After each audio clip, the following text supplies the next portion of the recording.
Hey everybody, I'm John. I collect cards. Hope you're all doing well. It's Monday, July 22nd. I'll be heading out to the National in Cleveland later this week. I'll be there Thursday and Friday. But before I headed out, I wanted to post one last video before I head out of three graded card pickups that I made earlier this month. They are the last real pickups of note I made before getting ready to head out there. And they're of what I like to call professional hitters, a pair of professional hitters who are in the Hall of Fame and just were, they just knew how to hit the baseball. They were good in the field too, but they really made their mark at the plate. The first so it's two players, three cards, and the first player I'm going to share here are it's two cards of player I shared these in my latest collab with Steve Vintage on Vintage for our Bargain Hunters. It was our fourth episode. It was George Brett. And here are actually two cards of George Brett that I picked up recently. And so I just wanted to share them up close here. I'm going to have a link to that latest episode in the description below.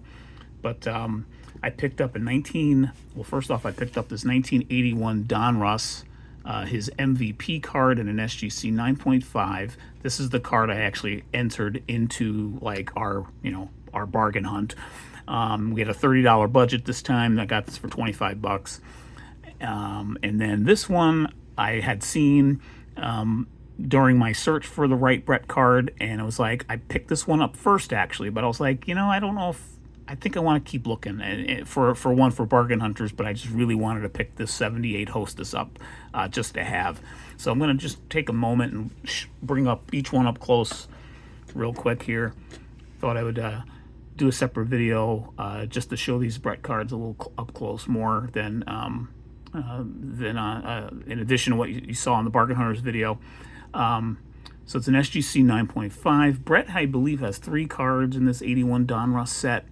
And I made a reference in the video to the back of the card. It just tells a really good story. So I'm just actually holding it up here. If you want to, if you've never come across this card or you just don't remember it, pause the screen here and just give a read to the text. I thought the back of this card, it just really captures the story, his 1980 season, the story of that in a nutshell, very nicely. And it also kind of weaves in what he did in 1979 as well. I mean, he was just, one of the best hitters in all of baseball, not just the AL. And this was really at the peak of his dominance here. It was really settling in, and nice picture of him. And again, I referenced him as a supervillain in the video, the Bargain Hunters episode, because I'm a Yankee fan. Actually, I'll put this one off to the side just for the moment and show the Hostess card. He had so many big hits against the Yankees in his career, and so he was for a kid, a feared hitter on that other team that the Yankees often played in the playoffs. But this one's in an SGC 5, and it's my understanding, most of these are not slabbed, and I didn't need it slabbed. But when I saw this card on ComC, I was like, oh my God, it takes me back so much, primarily because of the back. So I just loved that it was in a slab for that reason. I saw this back so often just as a young kid. Really took me back when I saw this, and I got it for $20. Both of these were on ComC. The Don Russ was for $25. The budget was $30 again. And so this was just an extra one for me to have. I just don't have too many Brett cards. So I thought these were just both nice additions to the collection. I just absolutely love the back. It's so simple, and they used the back for all, I think, 5 years that Hostess was doing cards, but it just totally, it's a time warp. It really is for me. I don't know. I'd be curious, what was if you remember these from back in the day, what was your favorite snack from Hostess that you saw these on? I was a big fan of the cupcakes more than the Twinkies myself. And I was, I need to look to see if I haven't had a Hostess cupcake in ages. I'm assuming they still make them. I haven't had a Twinkie in ages, for that matter, either. But yeah, just a cool card. And I believe, like I said, I think only 2 SGCs of these slab. The other one I think is a 7. And PSA slabs aren't too many either. I looked it up once and just don't remember the number. But anyway, those are just I thought two really cool cards to come away with of, probably the all-time greatest Royal. So really liked adding those. And then here's the other one I added. It is a pre-war card, and I'm really excited to pick it up. It was kind of been on my want list for pretty much all year, and I was looking for it in Strongsville actually, and just I think I saw a couple of examples of it for sure. I just didn't really engage for whatever reason, whether it was the grade was too high for my budget or I just didn't want to start negotiating on price at that point. But I finally saw an auction on eBay for an example that I really liked, and I won it, and here it is. A 1941 play ball Charlie Gehringer. Man, this guy could hit. If you aren't familiar with his stats, I encourage you to check him out. I looked at him again just now before hitting record. I'll talk about the condition of the card in a sec. He did not get 3,000 hits. He finished with 2,800 and change hits, but he had over 200 hits 7 times, 7 seasons of 200 or more hits, and the 200 hit barometer is, barometer, I guess. That's one of my favorite statistics, or like statistical markers. I really love that stat. If you can get 200 hits in a season, that's just, I don't know, I've always gravitated toward that statistic. And so to do it 7 times is, and leading the league twice in the category, to me, that's just really cool. His career batting average was .320, and he was a pretty quiet, unassuming player, apparently.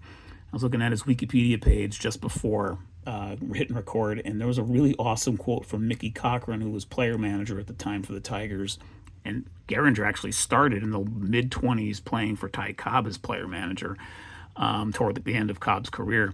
But Mickey Cochran had a quote basically saying, Charlie Gehringer is a guy who's going to say hello on opening day. He's going to say goodbye on closing day at the end of the season. And in between, he'll hit .350. I thought that was just a really cool quote that kind of, I guess, sums up what kind of personality he was. He was just apparently a pretty low-key guy, just did his thing on the field and a great teammate. He actually was GM of the Tigers for a short time in the early 50s when the Tigers weren't very good. But he was apparently one of the first scouts for the Tigers to see Al Kaline, and highly encouraged the Tigers to keep. He wanted to make sure they kept an eye on him, and eventually they signed him. And Gehringer, I guess, helped make that happen.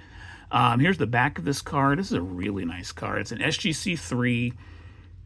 Front looks great. It's a little off on the registration. If you look at the blue, the light blue outline, you can see it's a little off to the right, and so it kind of impacts everything, I think, on there. It's a little bit of the outline of his image as well.